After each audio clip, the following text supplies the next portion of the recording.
Olá, o tema de hoje é sobre pseudociências. Bom, esse tema surgiu para mim de uma forma bastante incisiva nos últimos dias, nas últimas semanas, e eu fiquei até bastante atento para trazer essa temática para o canal, visto que as minhas práticas aqui ligadas ao autoconhecimento, autodescoberta, partindo de reflexões, de práticas ligadas à meditação, bem como outras que eu já mencionei em outros vídeos, elas podem sim ser consideradas como pseudociências. E eu acredito que elas podem ser consideradas como pseudociências se elas forem vendidas, apresentadas como ciência. E como eu trabalho, o meu ofício, a minha profissão oficial, ela está atrelada ao conhecimento científico, eu senti muito essa necessidade de colocar o conhecimento científico no seu lugar e os outros tipos de conhecimento nos seus lugares e trazer a importância de como os conhecimentos se complementam. Então, nesse vídeo, meu objetivo não é falar mal das pseudociências, não é criticar as pseudociências no sentido de que elas não deveriam existir. O meu objetivo nesse vídeo é compreender que existem conhecimentos que não podem ser chamados de conhecimentos científicos, mas que possuem o seu valor e podem ser complementares. Mas, antes da gente falar um pouquinho mais sobre o que é pseudociências, como de costume, eu sempre peço para a gente parar um pouquinho, sair do ritmo acelerado da internet. Se você estava aí dando vários cliques, num universo infinito, num buraco sem fim, né? Dando muitos cliques, um vídeo atrás do outro, dá um tempinho para você, dá alguns segundos para você fazer uma respiração mais alongada, estabeleça algo positivo para o seu estado de silêncio.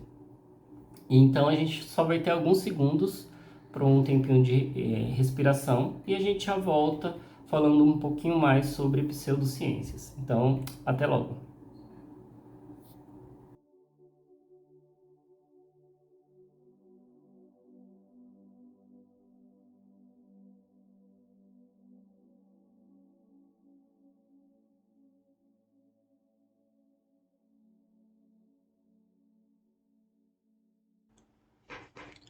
É, Antes de mais nada, é necessário a gente definir o que de fato é pseudociência. Eu vou deixar vários links, porque esse vídeo pede vários links, seja de site, de artigos, de canais do YouTube também, que falam um pouquinho melhor. Meu objetivo aqui não vai ser adentrar especificamente nas pseudociências, tentar dizer especificamente se algumas pseudociências são de fato, se não são, as investigações. Tem bastante material na internet. Meu objetivo maior é porque os meus vídeos e no meu canal eu falo muito sobre práticas de autoconhecimento e existem muitas linhas ou caminhos onde você pode buscar autoconhecimento por meio de práticas que são complementares, que são alternativas e que também se enquadram dentro de pseudociências. Então, o meu objetivo nesse vídeo é a gente conseguir um pouco diferenciar aquilo que é ciência e aquilo que não é ciência. Não que não exista a possibilidade de você complementar o que é ciência e o que não é ciência. Então, meu objetivo aqui também não é criticar as pseudociências, mas entendê-las como uma possibilidade de nos acalmar, uma possibilidade de nos trazer outros tipos de conhecimento. Lembrando que ciência advém de um tipo de conhecimento que é o conhecimento científico, e existem outros tipos de conhecimento. O problema maior é quando as pessoas atrelam outros tipos de conhecimento ao conhecimento científico e vendem esse conhecimento como se fosse científico, só que ele não é científico, ele é um outro tipo de conhecimento. Então, a grande questão não é ser contra as pseudociências, é colocar as pseudociências, ou melhor dizendo, outros tipos de conhecimento no seu devido lugar. Na busca pelo autoconhecimento e por entender aquilo que eu preciso, aquilo que eu tenho como demanda para lidar com o meu funcionamento interno, com os meus sentimentos, eu tenho que me abrir a vários tipos de conhecimento. Pelo menos é esse exercício que eu tenho feito. E nesse sentido, eu não busco dizer qual é o mais verdade. Até porque, mas isso a gente vai falar mais lá na frente. Eu já até falei em outros vídeos, até porque por meio da ciência a gente vai ver que a ciência ela é algo que possa ser refutado. Então, existem muitos conhecimentos dentro do conhecimento científico que irão evoluir. E eu acredito que outros conhecimentos também seguem essa tendência. Mas sobre as pseudociências, vamos definir aqui como o nome, como o próprio nome já diz, é uma falsa ciência. Ou, em outras palavras, é qualquer coisa que tenta se passar por científica, que se apresenta como ciência, mas não é. Então, a grande questão é você apresentar algo que não é científico como científico. Bom, esse texto, como os próximos, eu tirei de algumas páginas ligadas à ciência, mas como eu já disse, eu vou deixar na descrição do vídeo. Mas então, por que existem as pseudociências? No sentido de por que as pessoas vendem, ou apresentam, ou acreditam em coisas que não são, em coisas em formas de conhecimento que não são ciência como ciência. Por que elas não dão outro nome? Por que elas chamam aquilo de ciência? Então a gente vai ver que a resposta não poderia ser outra. Ciência tem credibilidade. A ciência tem a confiança das pessoas, principalmente no Brasil. E isso já foi demonstrado por pesquisas, essa é só uma das pesquisas, como a do Centro de Gestão e Estudos Estratégicos do Ministério da Ciência, Tecnologia e Inovação, realizada em 2019. Então ela não é tão antiga assim. Segundo essa pesquisa, 73% dos entrevistados acreditam que a ciência traz mais benefícios que malefícios. E somente 4% acham o contrário, que acham que os malefícios trazem mais, que a ciência traz mais malefícios. 86% acreditam que a pesquisa científica é essencial para o desenvolvimento da indústria. 66% acreditam que os governantes devem seguir as orientações dos cientistas. 81% acreditam que a ciência e a tecnologia estão tornando nossas vidas mais confortáveis. E a pesquisa vai além. Na hora de identificar a ciência por temas, ela evidenciou que 92% das pessoas acreditam em pesquisas relacionadas ao desmatamento da Amazônia. 92% das pessoas também acreditam em pesquisas relacionadas aos danos ao meio ambiente causados por mineração. 74% relacionados a alimentos que são geneticamente modificados. 71% em pesquisas relacionadas ao uso da energia nuclear, 87% ao uso do agrotóxicos na agricultura, 83% pesquisas e a ciência relacionada aos efeitos das mudanças climáticas. Então, dentro desses grandes temas que envolvem a nossa sociedade atual, as pesquisas científicas, elas têm trazido informações, evidências e dá muita credibilidade para as pessoas acreditarem nessas temáticas. Isso comprovado. No entanto, quando você pergunta para uma pessoa se ela conhece o nome de algum cientista brasileiro importante, 90% vai dizer que não conhece. Só 7% disse que sim e 3% não respondeu. Quando você pergunta para as pessoas o nome de alguma instituição de pesquisa no país, 88% vai dizer que não conhece nenhum nome de nenhuma instituição de pesquisa, 9% vai dizer que sim e 3% vai dizer que não.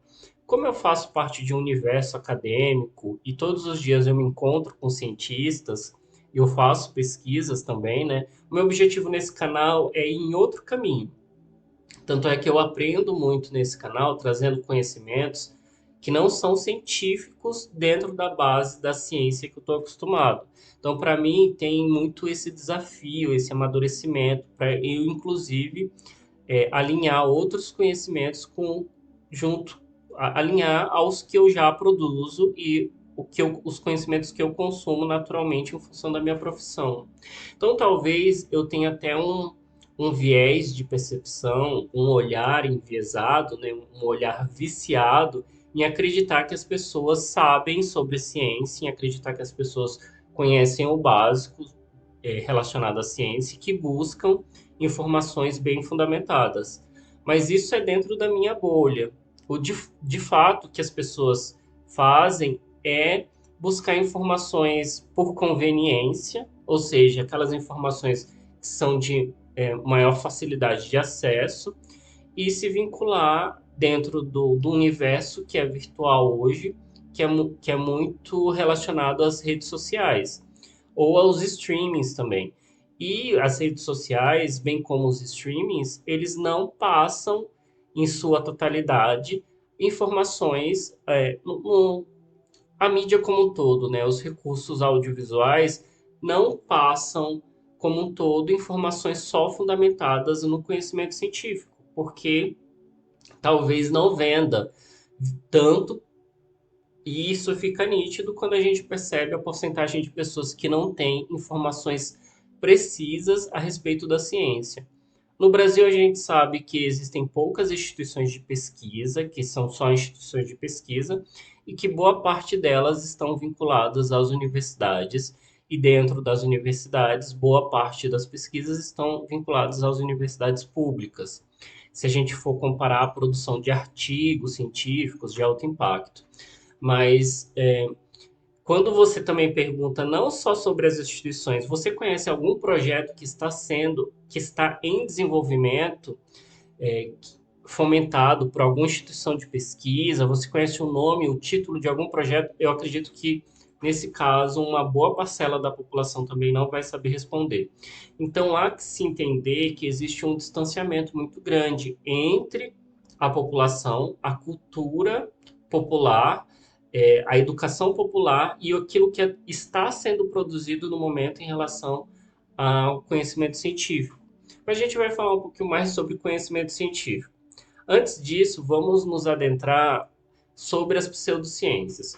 Então, como esse canal ele traz os meus desafios e o meu processo relacionado a práticas de autoconhecimento, eu senti a necessidade de colocar, e isso vem me aparecendo conforme esses últimos dias, as últimas semanas, durante as práticas, colocar as coisas dentro daquilo que ela se propõe de fato. Entender que existem informações que me vêm por meio do conhecimento científico e informações que não me vêm por meio do conhecimento científico. Então, nessa necessidade de entender os processos e perceber as informações que eu recebo por meio das práticas de autoconhecimento, eu também senti a necessidade e começou a me aparecer muitas informações sobre pseudociências. Então, se a gente for elencar, existe uma lista, eu também vou deixar na descrição do vídeo, a lista é maior, e eu identifiquei pseudociências que não estão na lista. Algumas eu nem conhecia, outras eu fiquei, é verdade, isso é pseudociência, eu não tinha parado para pensar, porque ela já está muito no cotidiano e na cultura urbana. Se a gente for pegar como exemplo e referência o Brasil. E como eu disse, outras eu tenho certeza que são pseudociências e eu não achei dentro da lista.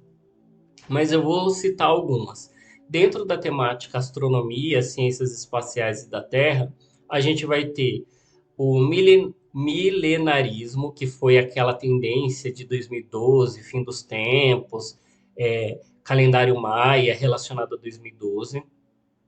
Aí tem acusações de falsificação do programa Apollo, que foi ou não pisado na Lua, e diz que não foi, né, que é tudo falsificado. A astrologia, eu adoro a astrologia, tá?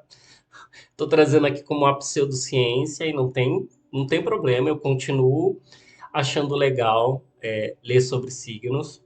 A questão é você, de fato, entender os limites dessas pseudociências, ou melhor dizendo, desses conhecimentos, para melhor perceber aquilo que é de fato real e aquilo que não é.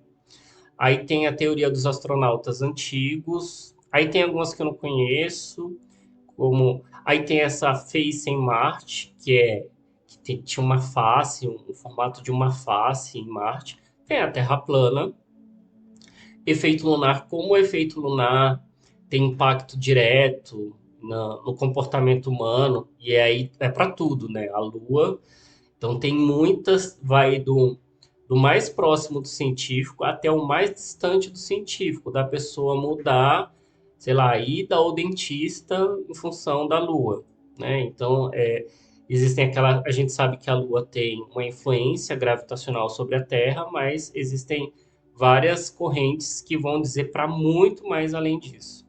Tem a colisão de Nibiru, que é um planeta que vai colidir com a Terra, e tem o Triângulo das Bermudas, que é muito comentado na cultura, nos filmes, mas não tem nenhuma ciência que comprove. E eu também fiz algumas investigações. Existem muitos desses temas que estão em investigação. Então, existem aqueles mais absurdos e aí existem aqueles que, inclusive, já tem muitas pesquisas, você vai encontrar muitos até artigos relacionados ao tema. É importante salientar também que o fato de você ter um artigo dizendo que isso é verdade não significa que é verdade de fato. É necessário um conjunto de evidências, é necessário uma revisão de vários estudos relacionados ao tema e um comitê de cientistas da área estudar o assunto e validar ele como científico. Então não adianta eu fazer um estudo e pegar o meu estudo e revelar dentro daquilo que eu identifiquei como verdade, porque eu preciso passar por um crivo, por um conselho. Então é nesse sentido que a ciência acaba tendo sendo bastante criteriosa e acaba tendo muito respaldo, porque não é um, dois artigos que vão me trazer a verdade. Não é alguém que produziu um documentário na Netflix que aquilo vai mudar toda a história da ciência se é ciência por si só não levantar dentro de conselhos, não fazer investigações pares, não fazer o teste, tentar reproduzir essas evidências. Então, ela é bastante séria nesse sentido. Então, por isso que alguns temas aqui vocês podem até pensar assim, não, mas isso já foi comprovado que é verdade, que tem uma ligação científica. Cuidado, façam buscas por meio de fontes que têm como vínculo instituições de autoridade, de renome nacional e internacional, pesquisas que tenham vínculo com é, referências que já são consolidadas, com correntes de pensamento científico que já consolidam isso, porque a gente sabe que a própria ciência ela vai colocando à prova as hipóteses que são levantadas e ela vai fazendo os testes para que até então ela seja dita como verdade, mas nunca é uma verdade absoluta. Mas eu vou falar um pouquinho mais sobre isso também. Bom, saindo da astronomia, a gente pode entrar na psicologia, como a terapia de conversão, grafologia, memética, algumas eu não conheço. Parapsicologia, polígrafo, que também está muito no enredo hollywoodiano, que está muito na internet, né? A gente vê muito teste da verdade. Terapia primal, a psicanálise, que é bastante polêmica. Eu mesmo já fiz algumas sessões de psicanálise, tenho muito interesse em retornar à psicanálise, mas aí a psicanálise já é um tema que até atualmente está bastante polêmico na internet, se ela é uma ciência, se não é. Eu acho que a questão se é ciência ou se não é, não importa no sentido de você buscar a psicanálise como uma possibilidade de autoconhecimento. O que eu entendo como é necessário é você posicionar a psicanálise como um outro tipo de conhecimento complementar à psicologia ou algumas outras correntes da psicologia, né? É mais nesse sentido, mas também não sou especialista. Mensagem subliminar, que vai estar dito como no cinema, na televisão, não existem pesquisas suficientes para provar como uma ciência subliminar que atinge as pessoas dentro da corrente que traz esses conceitos, tá? Aí sobre crenças religiosas e espirituais, o criacionismo, a presciência científica bíblica, a geologia do dilúvio, o geocentrismo moderno, espiritismo científico, Feng Shui, misticismo quântico, sudário de Turim. Então, é importante, mais uma vez, eu colocar aqui que são tipos de conhecimento, são conhecimentos religiosos, tem sua validade? Tem, mas são outros processos de transmissão do conhecimento. Se a gente for pegar dentro dos métodos que são necessários para a gente evidenciar como um conhecimento científico, aí que não vai dar certo.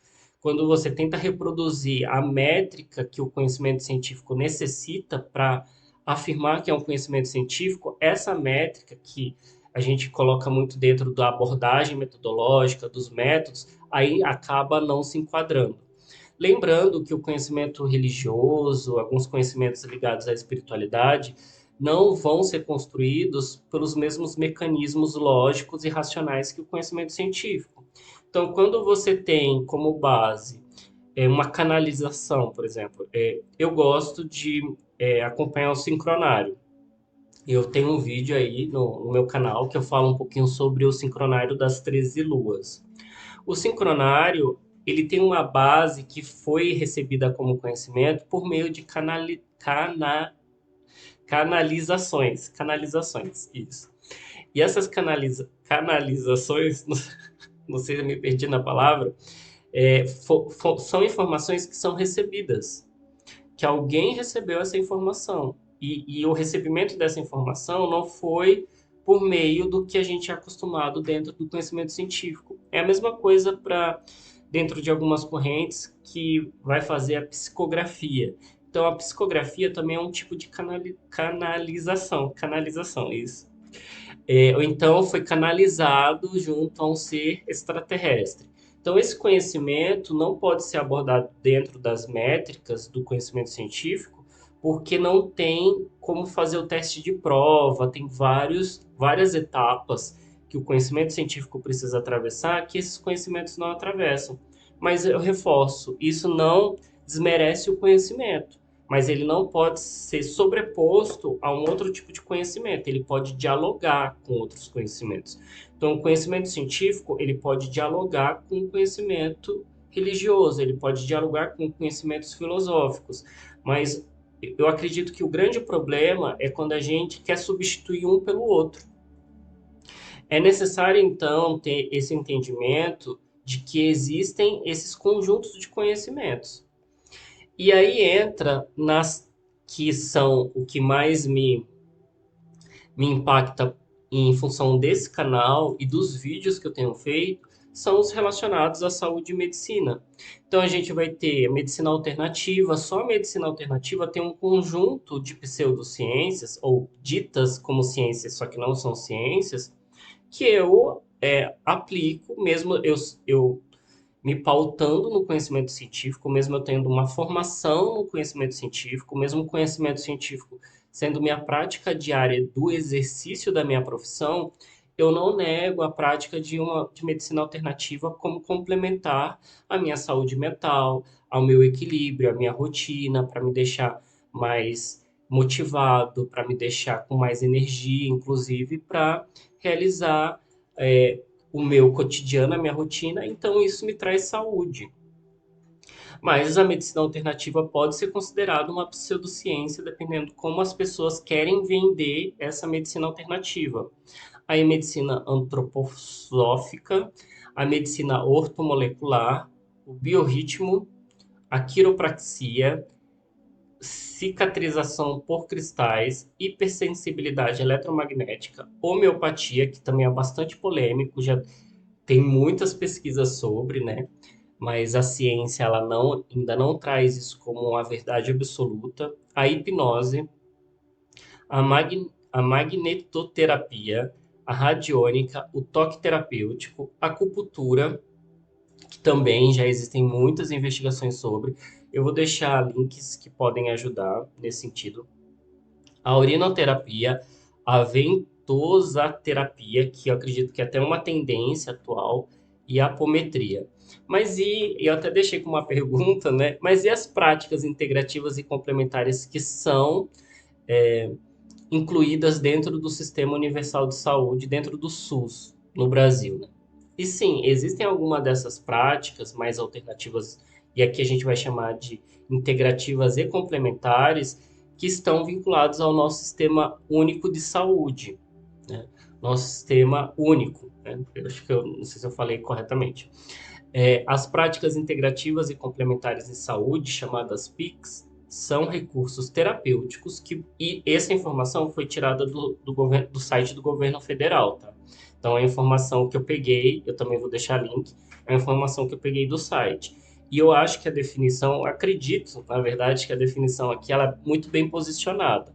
São recursos terapêuticos que buscam a prevenção de doenças, então ela tem esse olhar preventivo de colocar a pessoa num estado de saúde, de equilíbrio, de trazer mais saúde para o dia a dia no sentido da qualidade de vida. Então, nesse sentido, essas práticas elas dialogam muito com a prevenção, né? E a recuperação da saúde com ênfase, olha lá, eu achei muito importante esse com ênfase na escuta acolhedora, no desenvolvimento do vínculo terapêutico e na integração do ser humano com o meio ambiente e a sociedade. Eu acredito que muitas práticas integrativas e complementares que são vinculadas ao SUS hoje, elas trazem como grande benefício esse acolhimento, esse fato de trazer de uma forma mais humanizada algumas práticas médicas para o cotidiano das pessoas, incluir aspectos culturais. Nesse sentido, elas são complementares. E, de fato, são, como o próprio nome define. Elas não substituem. Então, vai entrar medicina tradicional chinesa, barra acupuntura, medicina antroposófica, homeopatia, plantas medicinais e fitoterapia, termalismo social, crenoterapia, arte-terapia, ayurveda, biodança, dança circular, meditação, que é uma das bases das práticas aqui desse canal.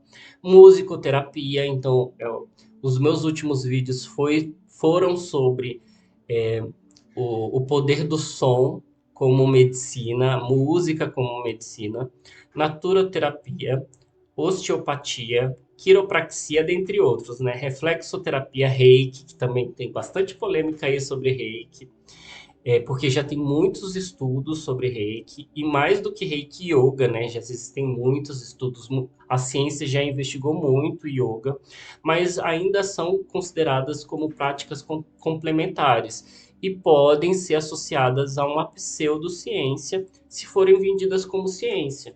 Então tomem cuidado. Constelação familiar também é um outro que é bastante polêmico. Recentemente, eu acredito que até sofreu algumas alterações dentro do aparato legal da prática, mas eu também não quero entrar nesse mérito aqui, porque meu objetivo é ir para outros caminhos, né? Que é como identificar os tipos de conhecimento. Então, no meu ato de buscar a percepção do meu eu, daquilo que está dentro, daquilo que está no meu entorno, que alinha muito com os vídeos que eu tenho feito no canal, eu busco identificar como os conhecimentos me chegam.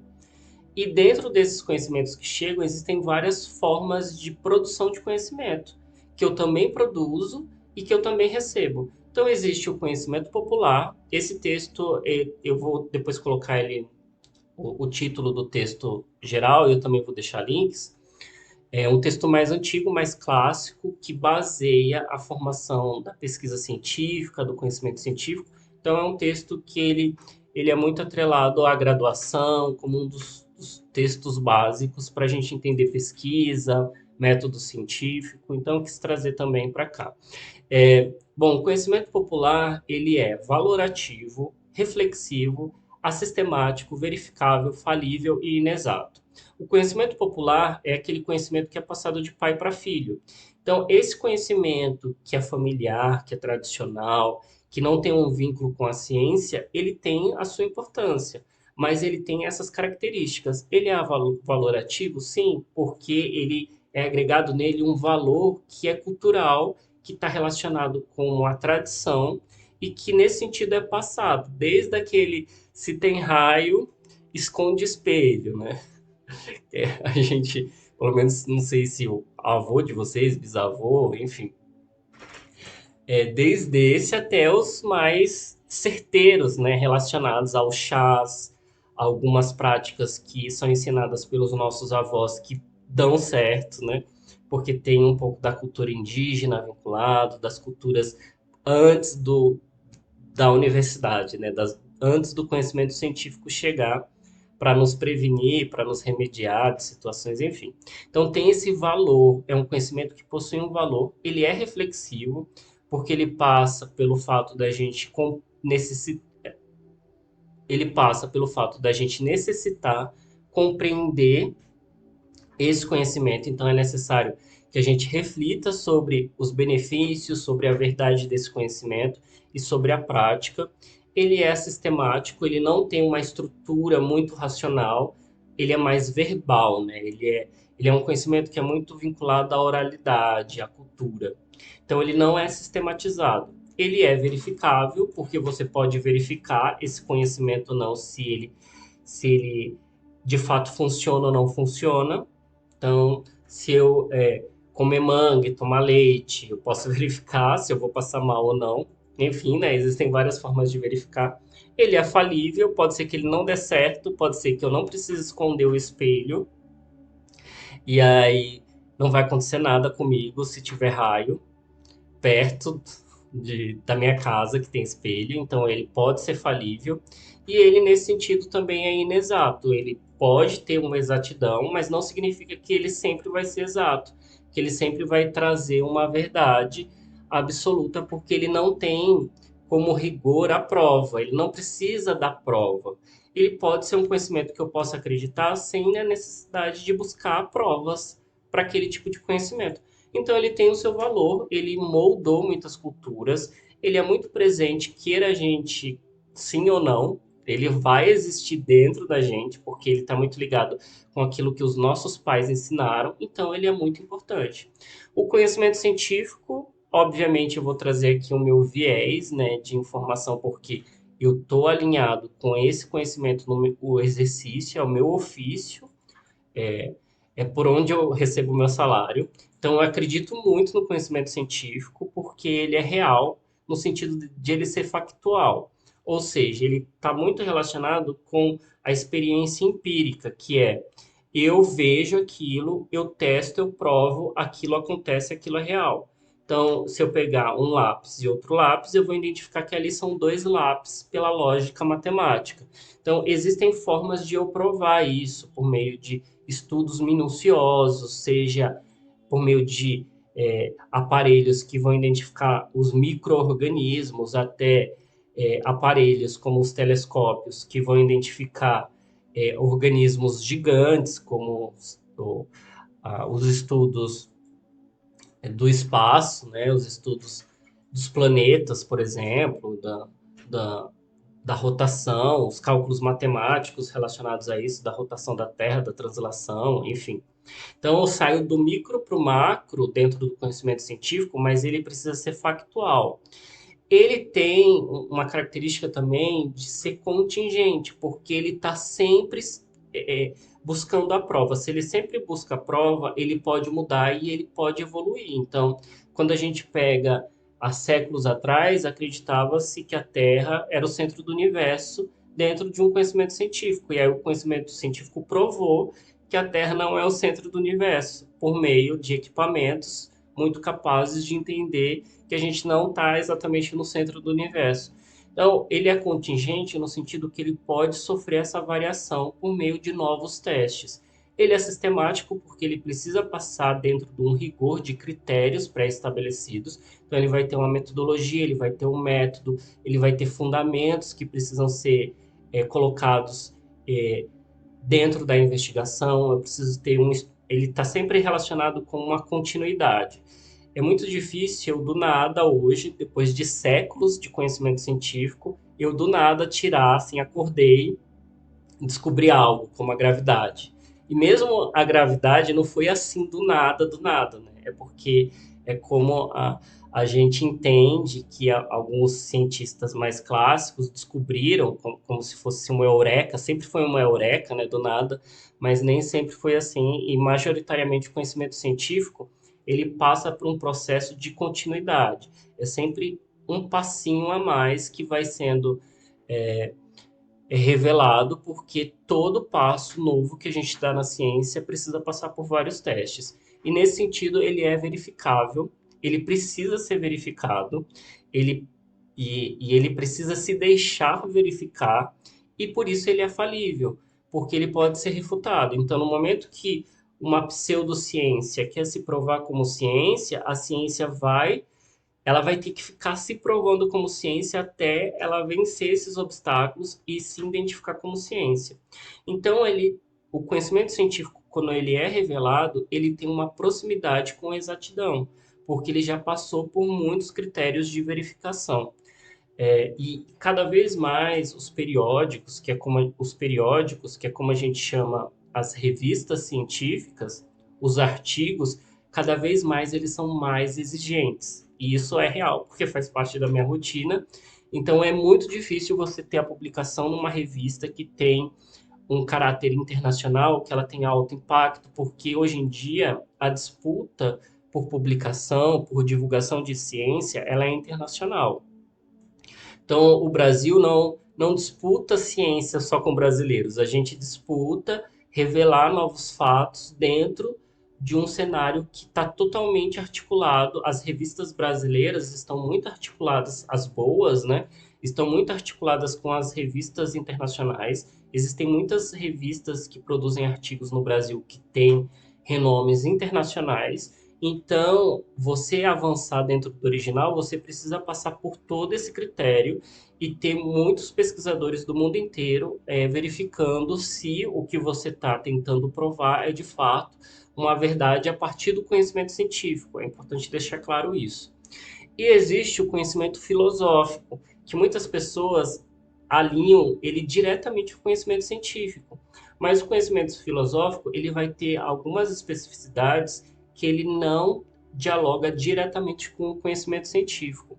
Apesar do que o conhecimento filosófico ter feito parte da história da ciência, então quando a gente vai analisar o nascimento da ciência, tem a ciência matemática junto com a filosofia como as bases da ciência, mas o conhecimento científico, ele é valorativo, ele não é factual, porque ele está muito relacionado com o pensamento. Então é agregado valor àquilo que se reflete, ele tem uma racionalidade, ele vai buscar dentro da dedução, da lógica, mas é do pensamento.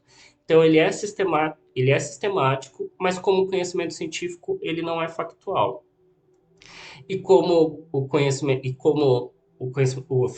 filosófico, diferente do conhecimento científico, ele não é verificável, porque ele está muito atrelado com os grandes pensadores. Então, você começa a dar valor porque os grandes pensadores escrevem e publicam, e esse conhecimento ele vai sendo passado, mas ele não é verificado. A gente não tem como verificar sobre o que o Platão disse, né? A não ser acreditar e sentir que o Platão, Aristóteles disse faz sentido. Então, ele também, né, e aí diferente do conhecimento científico, o conhecimento filosófico ele é infalível, não tem como você desmerecer o que os grandes pensadores disseram, porque dentro daquela realidade, dentro daquele tipo de corrente de pensamento, aquilo fazia sentido, enfim. E ele tem uma exatidão.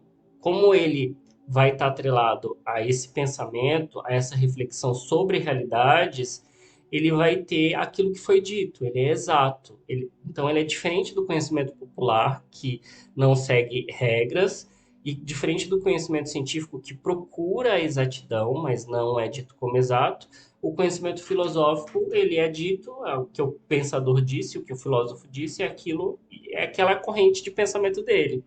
Então, ele não busca ser inexato, ele vai vender aquela ideia, vai apresentar, ele vai divulgar aquela ideia. Já o conhecimento religioso, e aqui teológico, eu não vou saber diferenciar o religioso do teológico, ele também é valorativo, então, diferente do conhecimento científico, e como os outros conhecimentos, ele tem um valor. Por quê? Porque as pessoas vão transmitir dentro das suas correntes religiosas e ligadas à espiritualidade. Quando eu digo espiritualidade, eu não estou querendo dizer a religião espírita, mas todas as correntes que não são religiosas, mas se ligam à espiritualidade, ele vai ter o seu valor que também é agregado, seja pela inspiração individual de quem fornece a informação, ou ele vai ter um valor agregado que é por meio da leitura de um documento que foi descoberto, ou de alguém que passou esse conhecimento ao longo dos anos.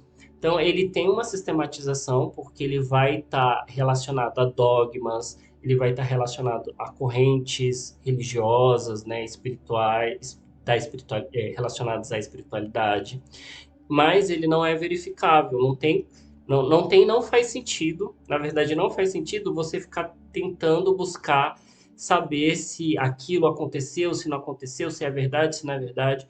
Eu acredito que o conhecimento religioso e o espiritual, ele faz sentido porque ele está relacionado com os sentidos. A forma como ele chega não é por meio da razão, é muito em função do que a gente sente, pelo menos eu digo por mim, né? Daquilo que a gente sente como verdade. Então, existem conhecimentos que não tem como você passar pelo teste. Você sabe porque está dentro de você.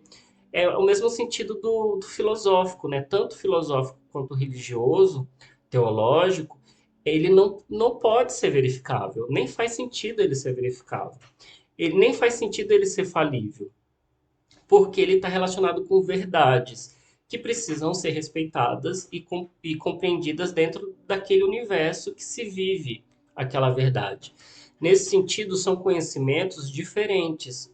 O que eu reforço aqui e o que eu tenho trazido dentro das práticas é não sobrepor no sentido de querer substituir.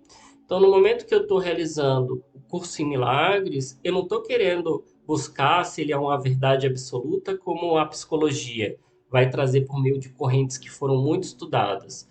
Eu não quero, na hora que eu vou fazer o sincronário das 13 luas, que está relacionado com até de uma forma oracular, ressignificar o calendário, eu não estou muito preocupado com uma astronomia por trás, ou nem se o sincronário das 13 luas tem uma verdade relacionada ao calendário maia. Até porque tem um pouco ali de apropriação cultural, mas isso eu vou deixar para vídeos futuros, falar em relação aos desafios de acompanhar o sincronário das 13 luas. Eu já comentei isso no canal, né? Mas eu não busco, eu só busco como o calendário tem uma relação de autoajuda, como ele ameniza a minha ansiedade, ele pode amenizar. Então, o curso em milagres também vai me trazer conforto para me levar a pensamentos mais positivos, a me levar a ações mais positivas. Então, nesse sentido, eu não estou preocupado em testes, eu estou preocupado em sensações. Na verdade, eu não estou preocupado em sensações também. Eu estou preocupado, não estou preocupado, na verdade, eu não estou preocupado. Eu só estou tentando entender aquilo que eu sinto e buscar me entender melhor também, não só pelo aquilo que eu sei, mas por aquilo que eu sinto lá dentro. E me deixar levar por esses sentimentos, no sentido de compreendê-los, né? E de separar aquilo que é ciência, aquilo que é conhecimento popular, aquilo que é filosófico e religioso, porque na hora que eu entendo as suas construções, eu consigo integrar.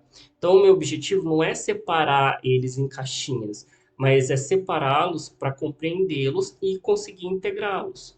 É mais nesse sentido. E aqui tem até essa imagem, né, do quebra-cabeça. E aí as coisas vão fazendo mais sentido quando a gente junta esses conhecimentos e coloca eles como complementares.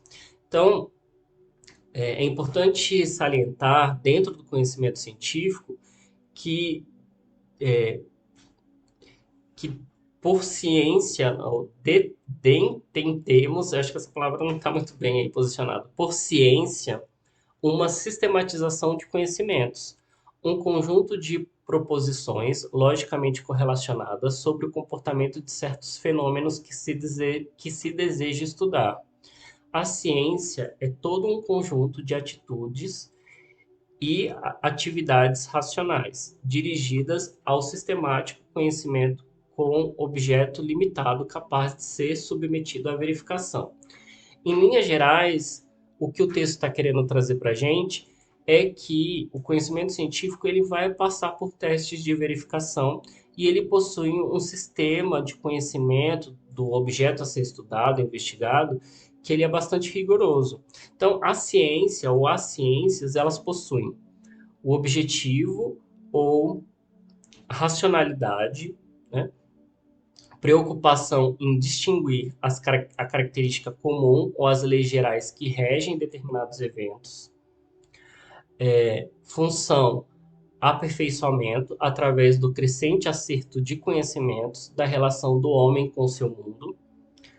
O objeto é subdividido em material, aquilo que se pretende estudar, analisar, interpretar ou verificar de modo geral, ou formal, o enfoque especial, em face das diversas ciências que possuem o mesmo objeto material. Então, existem essas estruturas, né, de ele ser mais objetivo, de ele buscar, por meio da investigação de um sujeito da pesquisa, uma racionalidade, buscar entender os padrões também dos resultados. Ele vai ter, então, a preocupação em distinguir as características comuns desses resultados e comparar com leis gerais que regem determinados eventos, fenômenos também. Ele vai buscar aperfeiçoamento através do crescente acervo de conhecimento. Então, aquilo que eu estava dizendo, ele sempre busca avançar, né? Ele entende que aquilo que está posto não é absoluto, então ele vai avançando para. Então, o conhecimento científico ele não tem fim, porque ele está sempre buscando responder perguntas que geram mais perguntas. E ele é subdividido tanto na atividade prática de estudar, analisar, interpretar e verificar, como também no enfoque formal, que é por meio das disciplinas, das áreas de conhecimento. Então, tanto esse texto quanto o anterior que eu estava falando sobre ciência, ele é de Fundamentos de Metodologia Científica, publicado em 2003. E se a gente for classificar a ciência, então separar o conhecimento científico desses outros conhecimentos, que eu até trago no canal, é interessante que a gente tenha as ciências mais factuais, que são divididas entre as naturais e as sociais. As naturais, e aí a gente vai falar das ciências puras, né, como a física, a química, a biologia, e as derivadas, né, dos estudos relacionados às biológicas e da saúde. E as sociais, como antropologia, cultural, direito, economia, política, psicologia social, sociologia. E tem as formais, como a lógica, a matemática, entre a estatística, que também está baseada na lógica. Então, esse conjunto de ciências vai pautar a pesquisa científica, que se constitui em um plano, uma orientação metódica acerca dos passos que serão necessários realizar na pesquisa de forma concreta, isto é, dentro de um certo cronograma estabelecido por uma instituição ou pelo pesquisador. Então, se não seguiu esse caminho, se não teve essa métrica, essa estrutura, a gente não pode sair falando que é um conhecimento científico. A gente pode dar outros nomes, a gente pode dizer que são outros tipos de conhecimento. É mais nesse sentido que eu me vi refletindo a partir do canal, a partir dos desafios relacionados às práticas, de entender a importância delas e como elas afetaram e afetam o meu dia a dia no sentido positivo. E aqui também eu trago esses desafios de a gente compreender melhor esses universos, né? Eu gosto muito dessa imagem do Salvador Dalí, de 1952, que chama A Galateia das Esferas, que foi um retrato do rosto de Gala Dali, que era a esposa dele, era sua musa, e foi composto por uma série de esferas, aparentemente suspensas no espaço. O nome Galateia pode referir-se a uma ninfa do mar da mitologia clássica, conhecida por sua virtude. E também pode se referir à estátua amada por seu criador. Ou seja, né, ele teve essa função de homenagear a esposa. E também tem essa referência mitológica. Representa uma síntese da arte do Renascimento e da teoria atômica. O Salvador Dalí ele estava muito impressionado nesse período, né, que foi um período inclusive pós Segunda Guerra, com as pesquisas relacionadas ao átomo, com o desenvolvimento e como a ciência, a partir do entendimento das partículas, começou a avançar. Então, nesse sentido, ilustra a Galeteia das Esferas a descontinuidade final da matéria, porque os corpos eles são construídos a partir de elementos que a gente não conhecia, que são as moléculas, os átomos. E hoje a gente sabe que o átomo é muito mais do que só prótons, nêutrons, né? Íons, tem outras partículas. Então, dentro da ciência atômica. Mas eu acredito que é mais do que isso. Eu acho que eu acho não, eu acredito. Na verdade, eu nem acho, nem acredito. Eu sinto que quando eu olho para o quadro da Galeteia das Esferas, eu vejo a importância do todo, de a gente só conseguir perceber o funcionamento das coisas se a gente sair do entendimento desses pequenos círculos, dessas pequenas bolhas, né, de informação. Então, é necessário abrir um pouco a nossa mente para se deixar, claro, abrir a mente mais com os pés no chão, mas se deixar entender a realidade de uma forma mais holística, de entender a realidade, seja dentro da ciência, a gente poderia falar de conceitos relacionados à interdisciplinaridade ou à transdisciplinaridade, que isso é algo mais científico, né, de como a gente pode dialogar conhecimentos a partir da ciência, mas mais do que isso, né, trazer outros tipos de conhecimento para perceber ou para se aproximar melhor de uma forma, inclusive, mais saudável e mais equilibrada do mundo em que a gente vive, dessa realidade em que a gente vive. Não há problemas em nenhum dos casos, mas é algo que eu gostaria de me expressar aqui porque é algo que tem a ver com o meu processo de autodescoberta dentro do canal e os desafios que eu venho enfrentando. Bom, é mais um vídeo longo aí, espero que vocês tenham gostado. Se eu falei algum absurdo, não tem nenhum problema, não busco verdades absolutas, não sou um ser perfeito, estou em processo, sou só um conhecedor e também um aprendiz dos conhecimentos, né? E busco sempre aprender mais. Agradeço para quem está me acompanhando, para quem chegou até essa parte do vídeo.